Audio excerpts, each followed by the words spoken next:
नमस्कार, stock ideas YouTube च्यानलमा यहाँलाई हार्दिक स्वागत छ।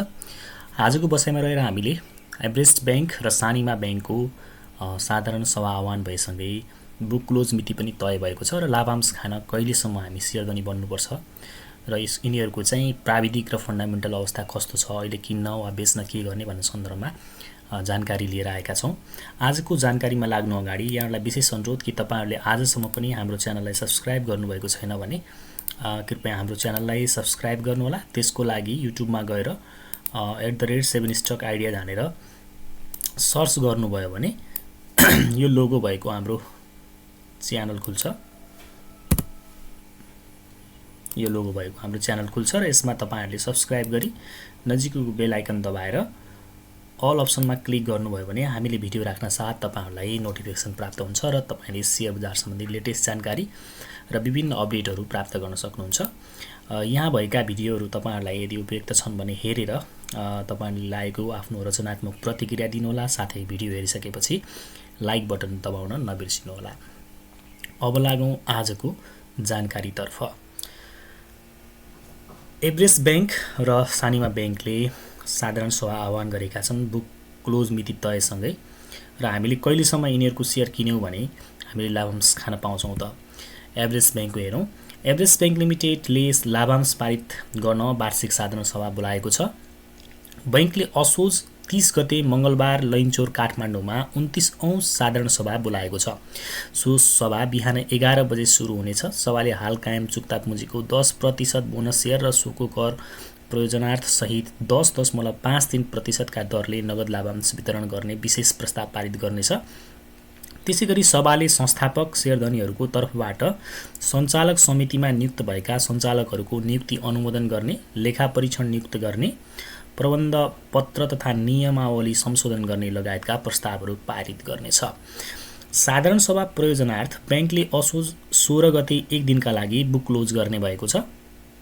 यस अनुसार असोज 15 गतेसम्म नेप्सेमा कारोबार भई कायम शेयर धनीहरूले बैंकको साधारण सभामा सहभागिता जनाउन तथा बैंकले वितरण गर्ने लाभांश प्राप्त गर्न सक्नेछन्। अर्थात् यदि हामीले एभरेस्ट बैंकको लाभांश खान चाहन्छौँ भने असोजको 15 गतेसम्म हामीले शेयर किनिसकेको हुनुपर्नेछ है त। सानिमा बैंकको सानिमा बैंक लिमिटेडले गत आर्थिक वर्षको मुनाफाबाट शेयर धनीहरूलाई वितरण गर्न घोषणा गरेको लाभांश पारित गर्न साधारण सभा डाकेको छ। बैंकले कार्तिक 2 गते बिहीबार 19औं वार्षिक साधारण सभा डाकेको हो।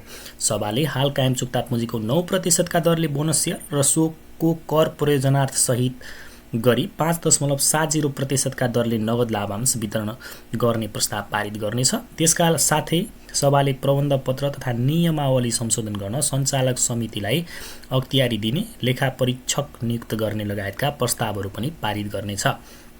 साधारण सभा प्रयोजनार्थ बैंकले असोज 22 गते एक दिनका लागि बुक क्लोज गर्ने भएको छ। यस अनुसार असोज 21 गतेसम्म नेप्सेमा कारोबार भई कायम शेयर धनीहरूले बैंकको साधारण सभामा सहभागिता जनाउन तथा बैंकले वितरण गर्ने लाभांश प्राप्त गर्न सक्नेछन्। अर्थात् यदि हामीले सानिमा बैंकको लाभांश खान चाहन्छौँ भने असोज 21 गते सम्ममा हामीले यो बैंकको शेयर किनिसक्नुपर्नेछ है त। अब हामीले हेरौँ यिनीहरूको अवस्था के छ त, अहिले किन्ने बेच्ने प्राविधिकले के भन्छ, फन्डामेन्टल अवस्था के छ त्यो हेरौँ है त। अब एभरेस्ट बैंकको हेर्नुहुन्छ भने प्राविधिक रूपमा चाहिँ अहिले बाई सिग्नल छैन, त्यति राम्रो अवस्था छैन, यो घटिरहेको अवस्थामा छ। इन्डिकेटरहरूले पनि त्यति राम्रो पोजिटिभ कुरा देखाइरहेका छैनन्, नेगेटिभ सिग्नल दिइरहेको अवस्थामा छन् है त। अहिले यसको बजार मूल्य 571 छ। एमएसिडीले चाहिँ सेल सिग्नल नै दिइरहेको अवस्था छ। आरएसआई हेर्नुहुन्छ भने तलै फर्किरहेको छ, अझै डाइभर्सन आएको छैन। बोलिन्जर ब्यान्ड्स को पनि डाउन लोअर ब्यान्डतिर छ अहिले र यो अलिकति घट्न सक्ने सम्भावना प्राविधिक रूपमा देखिन्छ अझै पनि, किनभने खेलाडीहरूले चाहिँ लाभांश घोषणा भएपछि नै प्रायसो आफ्नो नाफा बुक गरेको देखिन्छ हैन। बढ्न त यो धेरै नै बढिसकेको थियो पहिलादेखि, यहाँदेखि बढ्न सुरु गरेको हैन। तिनीहरूले चाहिँ अहिले यो लाभांश घोषणा भएसँगै प्रॉफिट बुक गरिरहेको हुन सक्ने सम्भावना देखिन्छ। अब किन्नलाई के गर्ने भन्ने सन्दर्भमा चाहिँ अब यसमा दुईवटा बाटो हुन्छ। यदि हामीले छोटो समयमा मुनाफा हासिल गर्ने हो भने अहिले यो बैंकभन्दा अरू नै ट्रेन्ड आइरहेका सेक्टरहरू हेर्दा राम्रो हुने देखिन्छ। तर एकचोटि यसको फन्डामेन्टल पनि हेरौँ त। फन्डामेन्टलले चाहिँ यो कम्पनीलाई निकै राम्रो देखाइरहेको अवस्था छ हैन।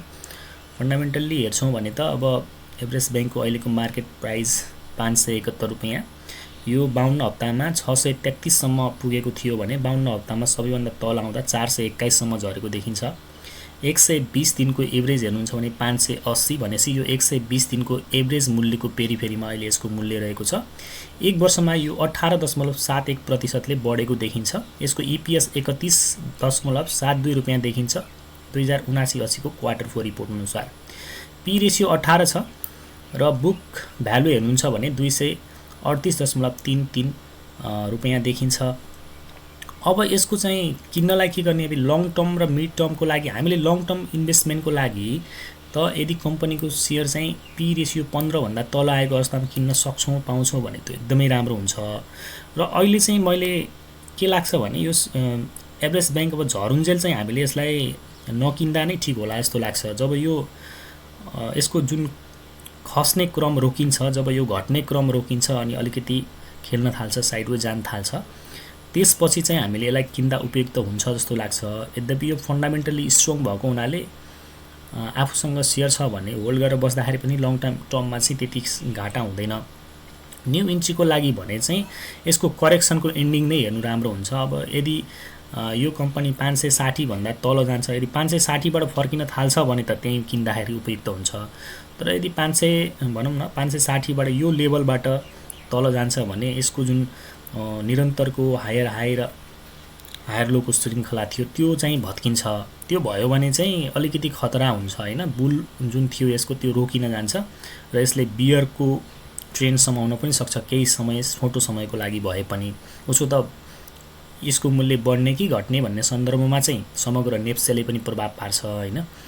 तर पनि अहिले तत्काललाई किन्नको लागि अलिकति रिस्की नै देखिरहेको छु। यो पुरानो सपोर्ट देखिरहेछ, यहाँनिरबाट अलिकति तल झर्नु भनेको यदि यहीँबाट फर्किन थाल्यो भने हामी यहीँबाट किन्न सक्छौँ हैन। मैले भन्न खोजेको कुरा के भने जब यो घट्ने क्रम रोकिएर अलिकति साइडवेज गएर बढ्न थाल्छ त्यति बेला किन्दाखेरि उपयुक्त हुन्छ र घटिरहँदाखेरि चाहिँ कतिसम्म घट्छ त्यो घट्न दिनु नै उपयुक्त हुने देखिन्छ है त। अब सानिमा बैंकको पनि हेरौँ।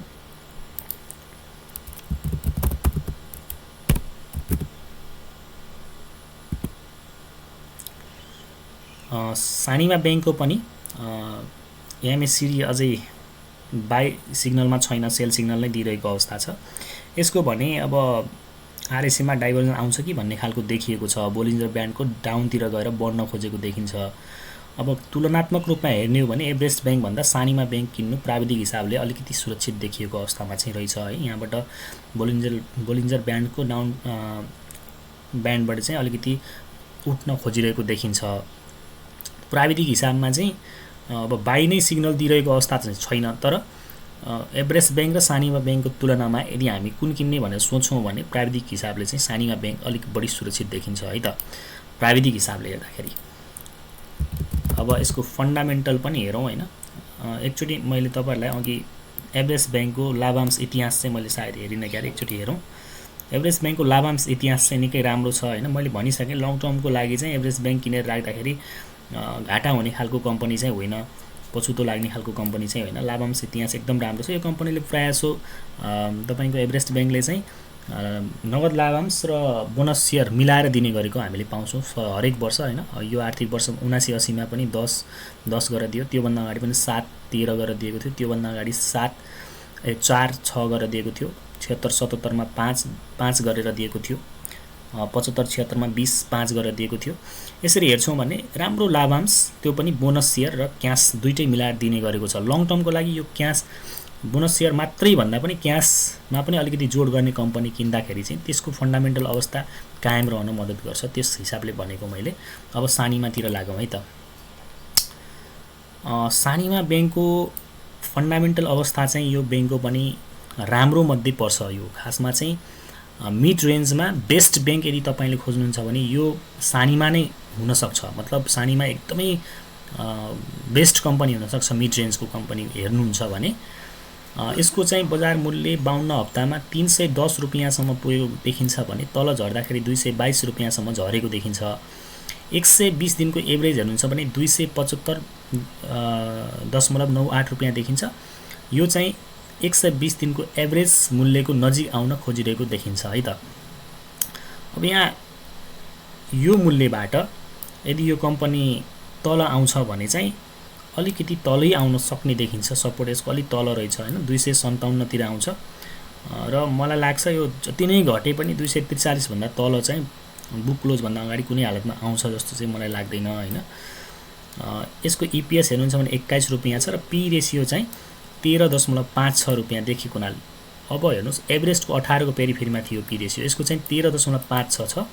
त्यो हिसाबमा चाहिँ लङ टर्मको लागि त एभरेज भन्दा यो बैंक फन्डामेन्टलले पनि धेरै उपयुक्त देखिन्छ, किनभने 15 भन्दा तल पी रेशियो भएको कम्पनी किन्नको लागि डराउनु नै पर्दैन हैन। यसको बुक भ्यालु 155 छ। पी रेशियोको आधारमा चाहिँ मैले यो कम्पनीलाई एकदम सजेस्ट गर्न सक्छु र यसको लाभांश खाएर बस्दाखेरि पनि खासै फरक पर्दैन, राम्रो नै हुन्छ। पछि अब जब बुल आउँछ त्यसपछि त यो कम्पनी सिधै अब माथि जाने 400-500 सम्म त सजिलै देख्न सकिन्छ जस्तो लाग्छ मलाई। लाभांश खाएर पनि त्यो मूल्यमा हामीले फेरि बेच्न पाउँछौँ। त्यसकारणले चाहिँ लङ टर्मको लागि यो कम्पनी हामीले किनेर राख्न सक्छौँ। प्राविधिक रूपमा भने बाइ सिग्नल देखिँदैन अझै पनि, र फन्डामेन्टल्ली यस्ता कम्पनीहरुमा अब प्राविधिक रूपमा भन्दा नि अब फन्डामेन्टल हेरेर अलिक मिड तथा लङ टर्मको लागि किनेर राख्नु उपयुक्त हुन्छ है। लाभांश हिस्ट्री हेर्छौँ भने पनि यसको राम्रो छ। यसले चाहिँ बोनस शेयरमा अलिकति फोकस गरेको देखिन्छ। 15, 20, 15, 16, 10, 10, 17, 10, 9 हैन, यसरी चाहिँ बोनस शेयरमा फोकस गरेको छ। यस आर्थिक 79-80 मा चाहिँ यसले 5.70 क्यास पनि दिएको छ र 9% बोनस शेयर छ। यसरी चाहिँ रह्यो। अब यिनीहरुको फन्डामेन्टल र प्राविधिक अवस्थाको बारेमा कुरा गरियो र कहिलेसम्म किन्यो भने चाहिँ लाभांश खान सकिन्छ भन्ने पनि कुरा गरियो। सानीमा बैंकको चाहिँ मैले भनिसके असोज 21 गते भित्र किन्नु होला यदि लाभांश खान चाहनुहुन्छ भने सानीमा बैंकलाई। त्यसैगरी एभरेस्ट बैंकको कुरा गर्दाखेरि असोज 15 गतेसम्म चाहिँ तपाईहरुले किनिसक्नु पर्नेछ यसको एभरेस्ट बैंकको यदि लाभांश खान चाहनुहुन्छ भने। हस् त तपाईहरुलाई आजको जानकारी कस्तो लाग्यो कृपया जस्तो लाग्यो त्यस्तै प्रतिक्रिया दिनु होला। साथै हाम्रा भिडियोहरु हेरेर तपाईको रचनात्मक प्रतिक्रिया छोडिदिनु होला र आजसम्म च्यानललाई सब्स्क्राइब गर्नुभएको छैन भने च्यानललाई सब्स्क्राइब गर्नु होला र भिडियोमा एउटा लाइक बटन दबाउन नबिर्सिनु होला भन्दै आजको बसाइबाट म तपाईहरु माझबाट बिदा चाहन्छु। यहाँहरुको समय शुभ रहोस्। नमस्कार, शुभ समय।